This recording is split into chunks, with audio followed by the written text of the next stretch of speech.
What's going on, man? Tuesday afternoon,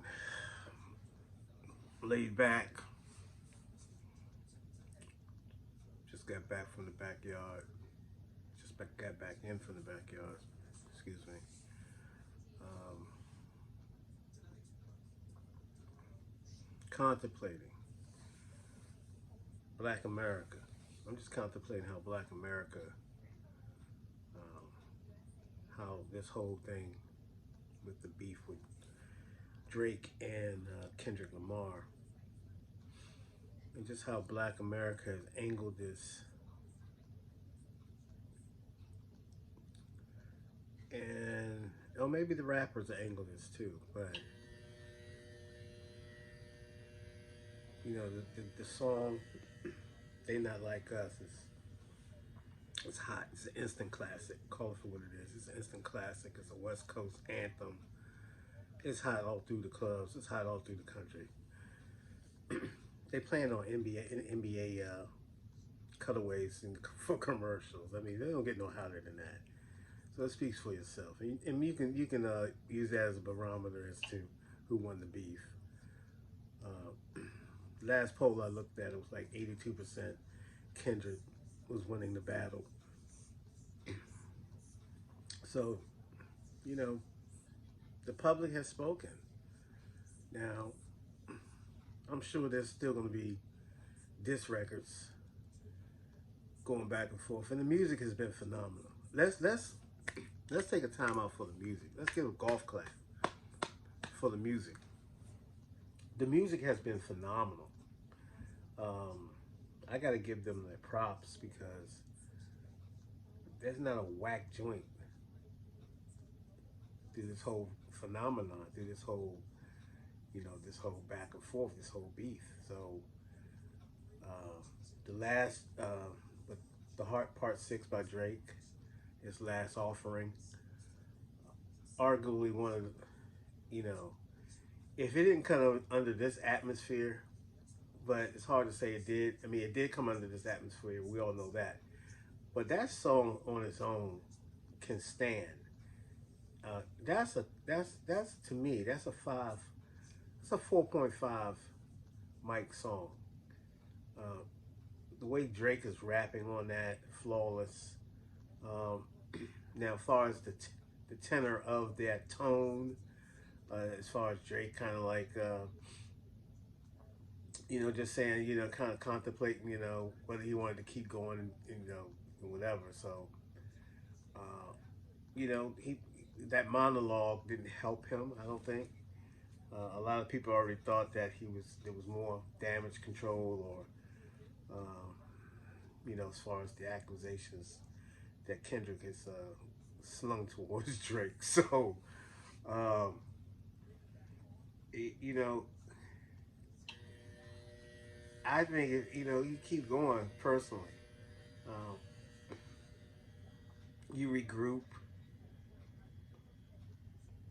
Your pen game is on point, so you're already in studio mode. So, uh, unless you don't have any more ammo, or unless you can kind of rebuttal again, but do it more of an attack mode rebuttal, or take what you know on Kendrick and just keep hammering it, keep hammering it, keep hammering it.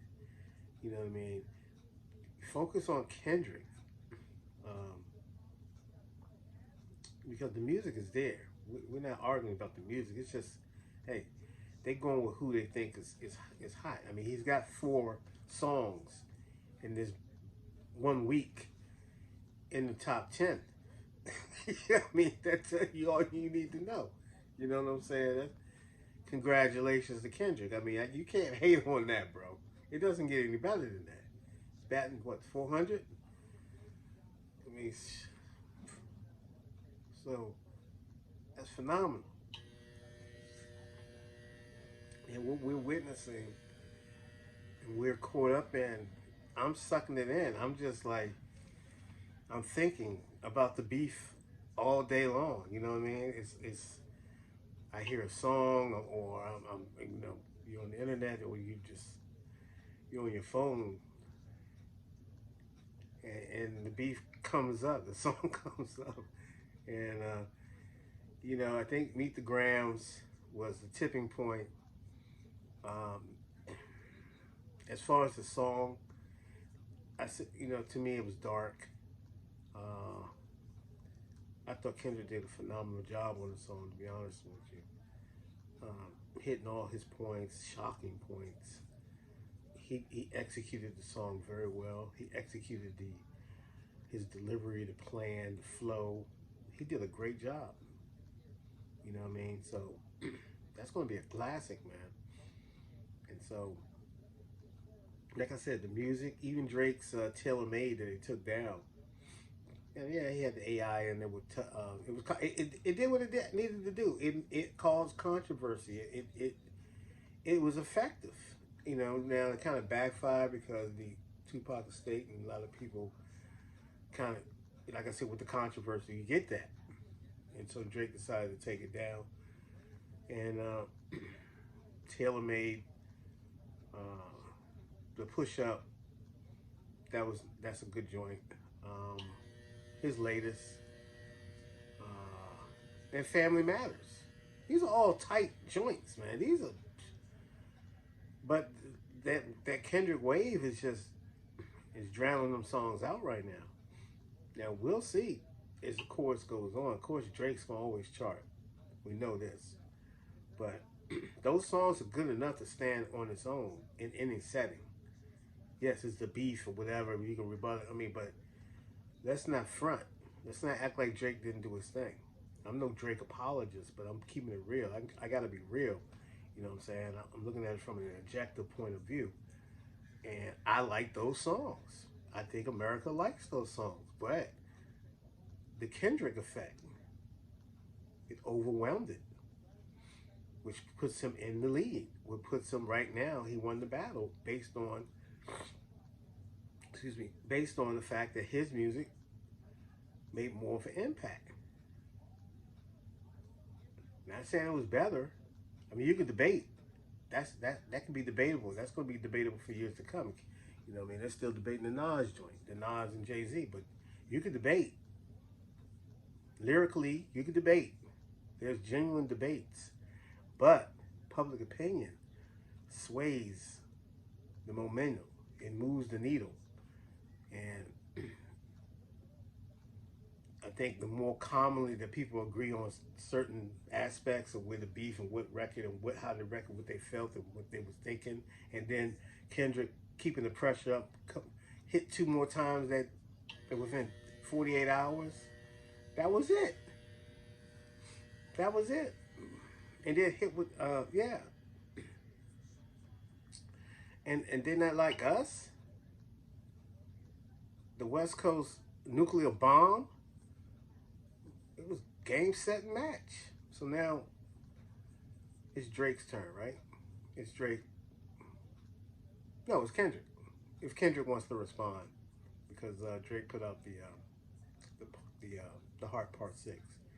So it's up to Kendrick whether he wanted to, respond to it and just tidy up or whatever his mindset is at right now. So I hope he does respond. You know what I mean? Kind of summarize, a victory lap. You know what I mean? So why not? But he's hot right now. He got a burner. He got a couple of burners. He got bangers up in there. I mean, as they say, 4 in the top 10. 4 of the hottest songs in the top 10. He's doing well. They're not even playing Drake now. You know what I mean? Except on the internet. Drake ain't getting burned in the clubs. So I can see him trying to come out there and try to get momentum back. You know what I mean? Based on whatever info or intel he has. Now you got this whole thing with the shooting at his house in Toronto. What do they call it? Bridal Row, aka the embassy. I guess they call his house or whatever. Somebody got shot. Security guard, manager, I don't know. tie it in with the Weeknd's joint. I don't know if you tie it in, but I'm just saying the Weeknd. There was some, the Weeknd, the R&B guy. There was some type of shooting attached. Maybe some people or some entourage, his entourage. I don't know. So I gotta investigate. I don't want to throw it out there. I don't really know, but now violence is involved. You see how it goes? Just like that. So we'll see, man. Anyway, that's it, man. Peace and blessings. One.